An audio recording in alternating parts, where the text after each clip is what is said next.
तो झारखंड लोक सेवा आयोग और जेएसएससी का एग्जाम, इसके अलावा झारखंड में जितने भी एग्जाम आपके आते हैं, जितने भी एग्जाम आपके झारखंड में आते हैं, जो भी झारखंड सरकार के द्वारा या झारखंड के जितने भी आयोग हैं उनके द्वारा जो भी परीक्षाएं झारखंड राज्य से ली जाती हैं, तो उनमें झारखंड राज्य से एग्जाम से क्वेश्चन बहुत सारे पूछे जाते हैं। ये समझ लीजिए, बहुत बड़ा एक योगदान है झारखंड राज्य से पूछे जाने वाले क्वेश्चन का।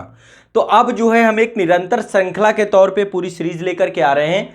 झारखंड राज्य से पूछे जाने वाले वो क्वेश्चन सारे के सारे होंगे, पिछले साल के क्वेश्चन भी होंगे जो कि बार बार रिपीट करके पूछे जाते हैं। तो मैं पिछले साल के उन सभी क्वेश्चन का संकलन आप लोगों को करवाऊंगा और इस संकलन में आप लोगों को सहभागी होना है, इनमें आप लोगों को देखना है और आप लोग पेन कागज लेकर बैठिएगा। मैं क्योंकि कुछ ना कुछ चीजें आपको अतिरिक्त बताऊंगा तो वो भी आप लिखिएगा, ठीक है। तो ये भी आप काम करेंगे। तो पहला क्वेश्चन आपके सामने है, काफी बच्चे इसका रिप्लाई कर रहे हैं। 1857 की क्रांति में संपूर्ण सिंह भूमि क्षेत्र में क्रांतिकारियों के प्रमुख नेता कौन थे? तो एक बार सभी लोगों, काफी बच्चे इसमें, सभी को रिप्लाई करना, देखो सभी की सहभागिता होनी चाहिए, हर एक बच्चे की सहभागिता चाहिए मुझे यहाँ पे। हाँ, काफी लोग रिप्लाई कर रहे हैं इसमें। बी ऑप्शन काफी लोग बता रहे हैं, राजा अर्जुन सिंह। चलो ठीक है, काफी लोगों ने पढ़ रखा है ये सारी चीजें, बिल्कुल सही है ना। राजा अर्जुन सिंह बिल्कुल सही ऑप्शन है। इनके बारे में एक दो चीजें और जान लीजिए। तो 1857 की क्रांति में संपूर्ण सिंह भूमि क्षेत्र में क्रांतिकारियों के प्रमुख नेता राजा अर्जुन सिंह ही थे और 16 फरवरी 1859 को इन्होंने आत्मसमर्पण कर दिया था, ठीक है। डाल्टन एक अंग्रेज थे, है ना, डाल्टन महोदय के समक्ष जो है इन्होंने आत्मसमर्पण कर दिया था 16 फरवरी 1857 को। तो 1857 की लपट पूरे उत्तर भारत में थी, आपको पता होगा, और पश्चिम बंगाल में आपको पता है ना, मंगल पांडे के द्वारा ये पूरी की पूरी लपट शुरू होती है। फिर मेरठ से ये प्रारंभ होता है, दिल्ली पहुंचता है, उत्तर प्रदेश पहुंचता है और फिर इसके बाद बिहार वाले क्षेत्र में, है ना, कुंवर सिंह जी हैं और फिर यहाँ पे ये राजा अर्जुन सिंह हैं। तो ये बड़े लेवल पे जो है ये पूरा का पूरा आंदोलन चला और इसे विनायक दामोदर सावरकर, जो बीडी सावरकर है, उनके द्वारा भारत का प्रथम स्वतंत्रता आंदोलन के तौर पे भी इसको संज्ञा दी गई है, ठीक है। चलिए नेक्स्ट क्वेश्चन आप सभी के सामने आएगा। बहुत बढ़िया, काफी अच्छा आंसर दिया आप लोगों ने। चलिए अगला क्वेश्चन है, ये है संथाल परगना को अति प्राचीन काल में क्या कहा जाता था? ठीक है, सभी लोग एक बार ऑप्शन देख लें और फिर मुझे आंसर बताएं। संथाल परगना को अति प्राचीन काल में क्या कहा जाता था?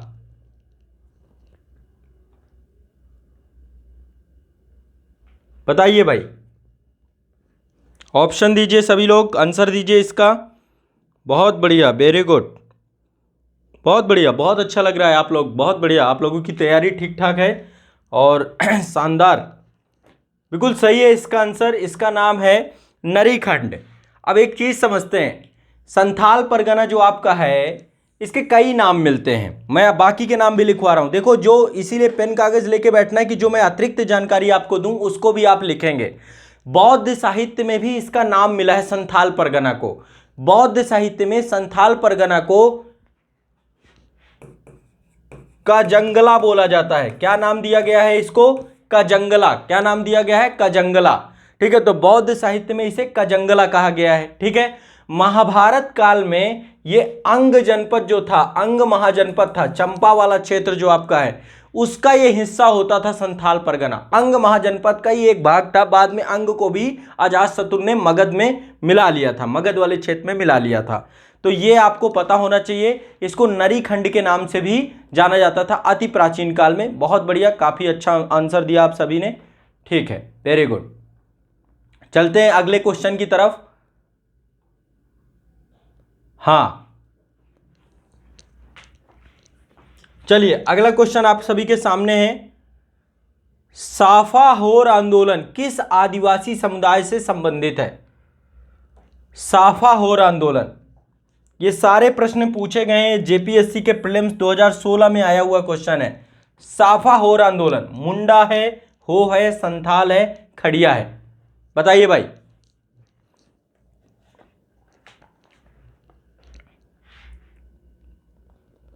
हाँ, बहुत बढ़िया, सुपर, बहुत बढ़िया, जबरदस्त, कुछ लोग गलत भी दे रहे हैं, देखो।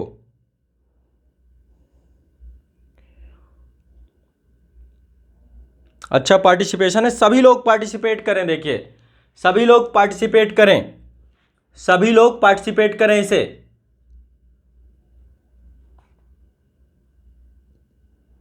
देखिए एक सामाजिक सुधार आंदोलन है ये, ठीक है। चलो काफी लोगों ने बताया, कुछ लोग बी बता रहे हैं, कुछ लोग सी बता रहे हैं, जबकि इसका सही आंसर है संथाल से जुड़ा हुआ है ये।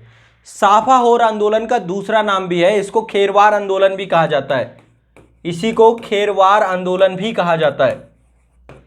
खेरवार आंदोलन के नाम से भी जानते हैं। हुआ कब था?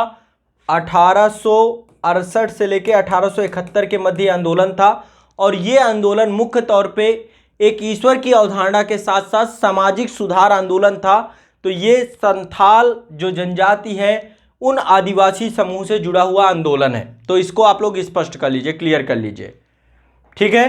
काफी लोगों का आंसर गलत था, कोई बात नहीं, लेकिन ये याद करते जाना है मेरे साथ साथ, मतलब इसके बाद नहीं गलत होना चाहिए, जब कभी दोबारा आता है फिर नहीं गलत मुझे चाहिए आप लोगों से, ठीक है। क्लियर है, स्पष्ट है? हाँ, काफी लोगों ने सी दिया था, जिन लोगों ने सी दिया है उनको शुभकामनाएं, आप लोगों की तैयारी बढ़िया है, ठीक है।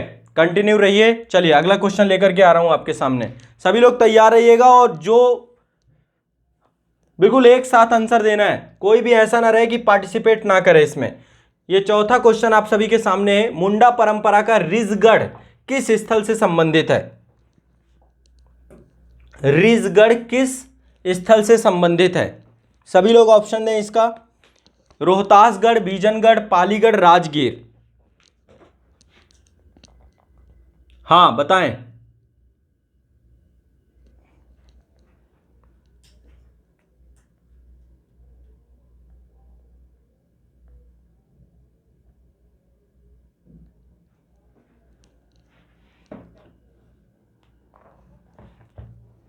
देखिए भाई, यहाँ पे जितने लोग पढ़ना चाहते हैं वही लोग आए, बाकी यहाँ से आ सकते हैं, वैसे भी समय काफ़ी हो चुका है, ठीक है। तो यहाँ पे पढ़ने वाले बच्चे ही चाहिए मुझे। पढ़ने के अतिरिक्त यदि कोई बच्चा यहाँ पे है जिसके पास टाइम बहुत ज़्यादा है तो यहाँ पे बिल्कुल नहीं आए, कोई ज़रूरत नहीं है किसी भी स्टूडेंट की, ठीक है। ध्यान रखिएगा, आप ब्लॉक कर दिए जाएंगे। यहाँ पे एक चीज़ ध्यान रखिएगा, मेरी क्लास जितनी होती है ना, अनुशासन बहुत ज़रूरी होता है क्लास में, तो जो अनुशासन के साथ यहाँ पे बैठना चाहे वो आ सकता है। इसके अतिरिक्त किसी भी बच्चे को मेरी क्लास में अनुमति नहीं होती है, ठीक है, स्पष्ट रखिएगा। जो पढ़ना चाहते हैं पढ़िए, अन्यथा जहाँ पे आपको टाइम पास हो रहा हो, फ्री टाइम हो, जहाँ पे आपको बहुत सारे चैनल है इंटरटेनमेंट के, वहाँ पे इंटरटेनमेंट करिए, है ना। तो सीरियसली मेरे साथ पढ़िए, यहाँ पे ध्यान रखिएगा, इस चीज़ को गंभीरता से लीजिएगा। अदर कोई भी यहाँ पे किसी भी तरीके का यदि आपने सोचा, ठीक है, मैं यहाँ पे आईएएस के बच्चों को पढ़ाते हुए मुझे हो गए 6 साल, और 6 साल में कितने बच्चे सिविल सर्विस में आज के टाइम में सेलेक्ट है, 5000 से ज़्यादा सिलेक्शन देके बैठा हूँ मैं, ठीक है। तो ये ध्यान रखिएगा, सीधा क्लास करिएगा, अन्यथा यहाँ पे क्लास में रहने की ज़रूरत नहीं है। जितने लोगों के पास ज़्यादा ज्ञान हो, ठीक है, ओवर ज़्यादा कॉन्फिडेंस आ गया हो, तो अपना ओवर कॉन्फिडेंस पहले रख के आइएगा, फिर क्लास पे बैठिएगा, ये मैं बहुत क्लियरली बोलता हूँ, ठीक है। मेरी क्लास में हंसी मजाक ठिठोली जब तक, जितना देखो जितना ज़रूरी है उतना मैं खुद करवाता हूँ, ये कोई हंसी मजाक का टाइम नहीं चल रहा है। यदि नहीं पढ़ना है तो गायब हो जाइए, ठीक है। चलिए, जितने लोग कर रहे हैं बहुत बढ़िया, सुपर्ब। हाँ, मुंडा परंपरा का रिजगढ़ किस स्थल से संबंधित है, इसको लेकर के काफ़ी लोगों ने आंसर दिया है।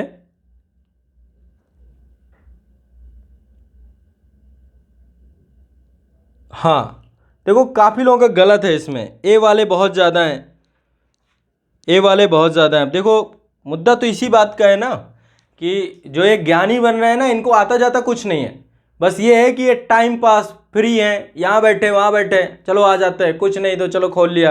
होता है ना, मोबाइल पे एक बहुत बड़ा इशू आ गया है, आपको पता होगा, आप लोग शायद भी इससे जूझ रहे हो।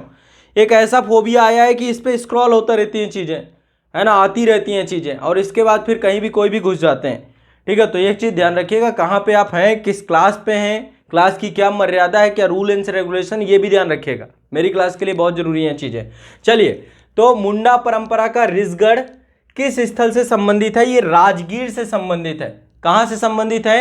राजगीर से संबंधित है। और राजगीर के बारे में आप जानते हैं, इसको राजगृह के बारे में या गिरिब्रज भी बोलते थे, इसको गिरिब्रज बोला जाता था। जरासंध की राजधानी, जब जरासंध था इस क्षेत्र में, और ये मगध की राजधानी है, आपकी मगध की राजधानी थी। तो राजगीर वाले क्षेत्र में आप लोगों ने देखा होगा, मैं खुद गया था राजगीर, और एक आपका भारत दर्शन का पूरा एपिसोड चलता है। तो राजगीर से मैंने एक वीडियो आप लोगों को मगध साम्राज्य, संपूर्ण मगध साम्राज्य पढ़ाया राजगीर से। कितने लोगों ने देखा है वो वाला वीडियो?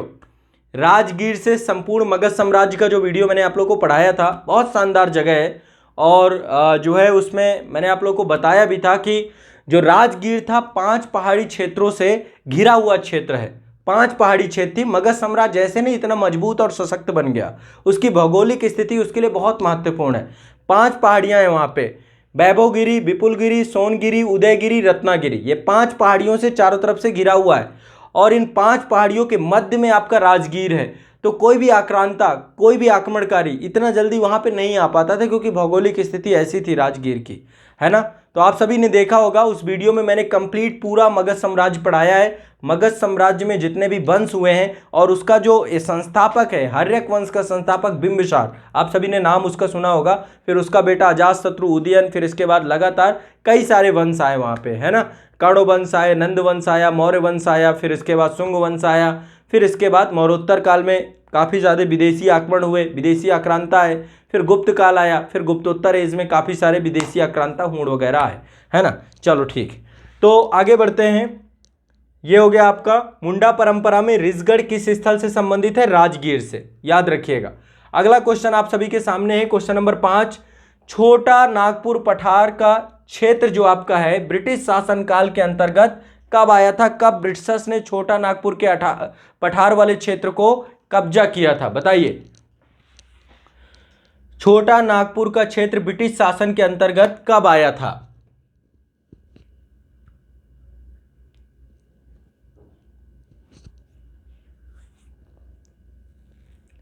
बताइए। वेरी गुड, बहुत बढ़िया, काफी लोग पार्टिसिपेट कर रहे हैं इसमें।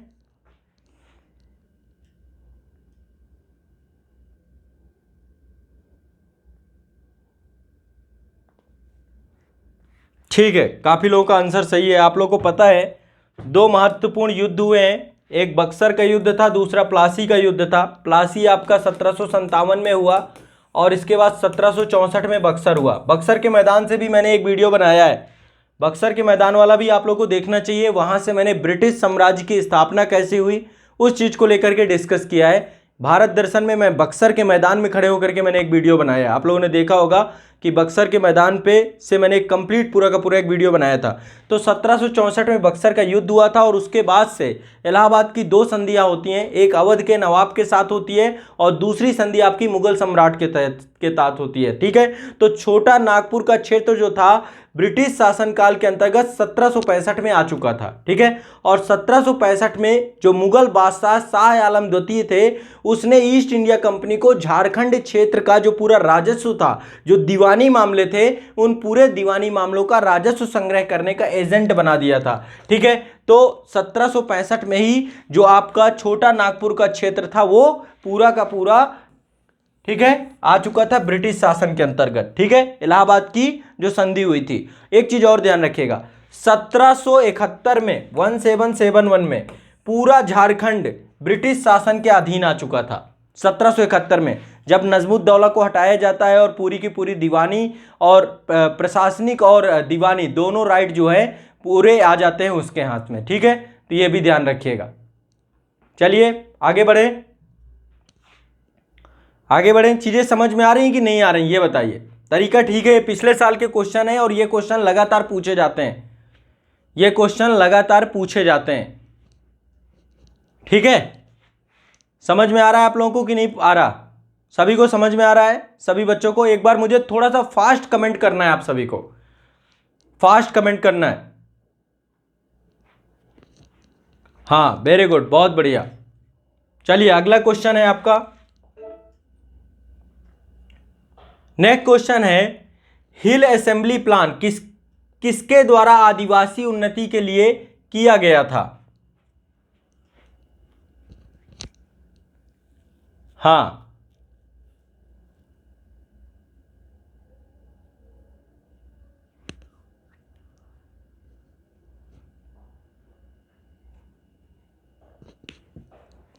बहुत बढ़िया, सुपर्ब।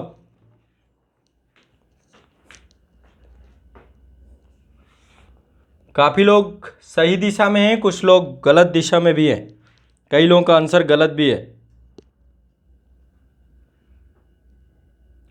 सभी लोग एक साथ थोड़ा सा फास्ट आंसर दीजिए। देखिए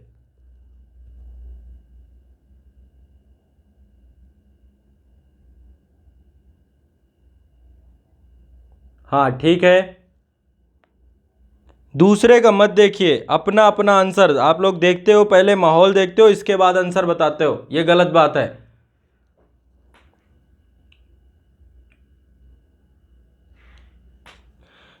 हिल असेंबली प्लान जो है, इसका सही आंसर है बी, क्लीवलैंड के द्वारा ये लेकर के आया गया था।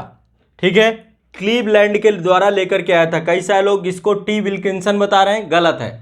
ठीक है, तो आपको पता होगा कि जिस तरीके से भारत की आज़ादी में बहुत सारे आदिवासी आंदोलन हुए हैं, बहुत सारे स्वतंत्रता आंदोलन, आदिवासी स्वतंत्रता को लेकर के बहुत सारे आंदोलन हुए हैं। कोल विद्रोह हुआ है, संथाल विद्रोह हुआ है, भारत का प्रथम स्वतंत्रता संग्राम यानी 1857 की क्रांति हुई है, बहुत सारे विद्रोह हुए हैं। उसी प्रकार से अनेक अधिनियम भी आए हैं लगातार, जैसे क्लीवलैंड हिल असेंबली प्लान, बंगाल अधिनियम आया है, विल्किंसन रूल आया है। विल्किंसन रूल 1837 में आए थे, विल्किंसन के द्वारा भी लाए गए थे।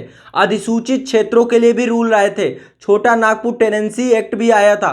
भारत शासन अधिनियम 1919, भारत सरकार अधिनियम 1935, ऐसे बहुत सारे अधिनियम थे जिसने आदिवासियों के विकास में, उनके संगठन को बनाने में बहुत सारे योगदान दिए।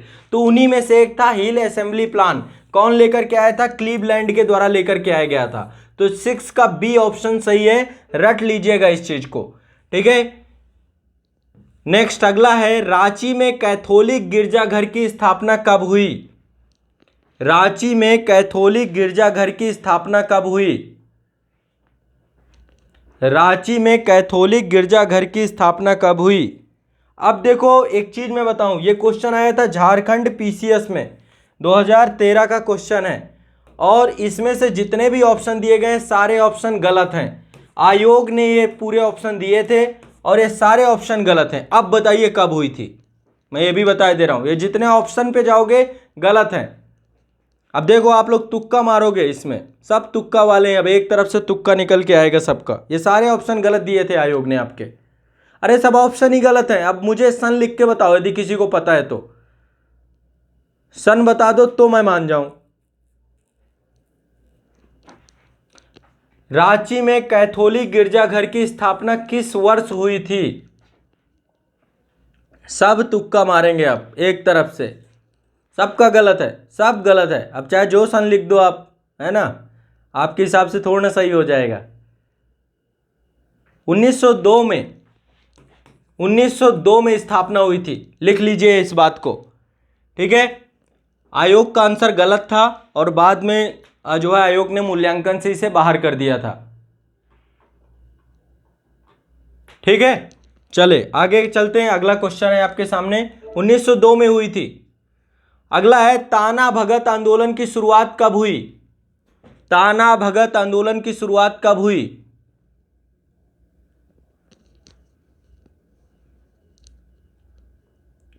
ताना भगत आंदोलन की शुरुआत कब हुई? आदिवासियों से जुड़ा हुआ आंदोलन है ये। हाँ, काफी लोग बता रहे हैं इसमें, संतोष जी, शिवाजी, रोशन जी, सौरभ झा जी, प्रदीप जी। चलिए वेरी गुड, बहुत बढ़िया, काफ़ी लोगों का आंसर सही है। मैं भी बिना देर किए हुए, जिन लोगों का आंसर सी है उनका सही है। ताना भगत आंदोलन जो आपका प्रारंभ हुआ था, ये ताना भगत के आवास से ही प्रारंभ हुआ था और 26,000 लोग इसमें सम्मिलित हुए थे।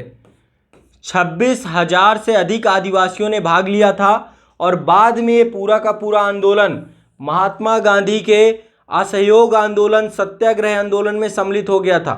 ठीक है, महात्मा गांधी का जो सत्याग्रह आंदोलन था, सविनय अवज्ञा आंदोलन था, उसमें यह आंदोलन फिर सम्मिलित हो गया था। तो आदिवासियों से जुड़ा हुआ यह आंदोलन प्रारंभ हुआ था अप्रैल 1914 में। चलिए नेक्स्ट अगला क्वेश्चन,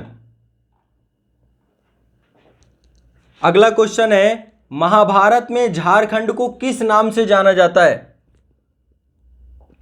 बहुत इंपॉर्टेंट क्वेश्चन है ये। महाभारत में झारखंड को किस नाम से जाना जाता है? महाभारत में झारखंड को किस नाम से जाना जाता है? चलिए, इसका तो पता ही होना चाहिए आप लोगों को।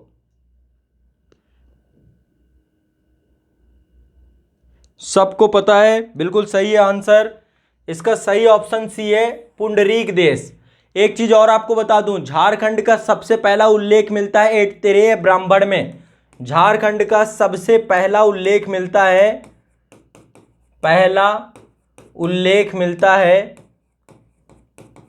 ऐतरेय ब्राह्मण में। ऐतरेय ब्राह्मण में, ठीक है। ऐतरेय ब्राह्मण में झारखंड को पुंडरू के नाम से जाना जाता है। पुंडरू के नाम से जाना जाता है झारखंड को। तो ऐतरेय ब्राह्मण में सबसे पहला उल्लेख मिलता है। डी वाले गलत है, सही ऑप्शन सी है, पुंडरीक देश। महाभारत में झारखंड को पुंडरीक देश बोला गया है। और सबसे पहले ऐतरेय ब्राह्मण जो है आपका ऋग्वेद का ब्राह्मण है। कौशिकी और ऐतरेय दोनों आपके ऋग्वेद के ब्राह्मण हैं, ये आपको ध्यान रखना चाहिए, ठीक है। हाँ, पुंडरीक देश। चलिए, अंतिम क्वेश्चन है आपका आज का, लास्ट क्वेश्चन है, अंतिम क्वेश्चन है, अंतिम क्वेश्चन है आपका।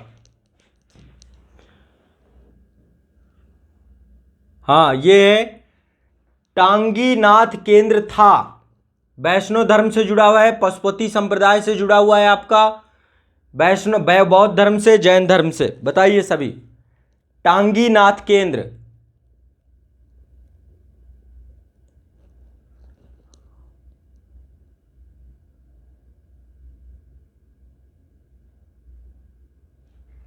ठीक है, काफी लोग इसका आंसर बता रहे हैं बी।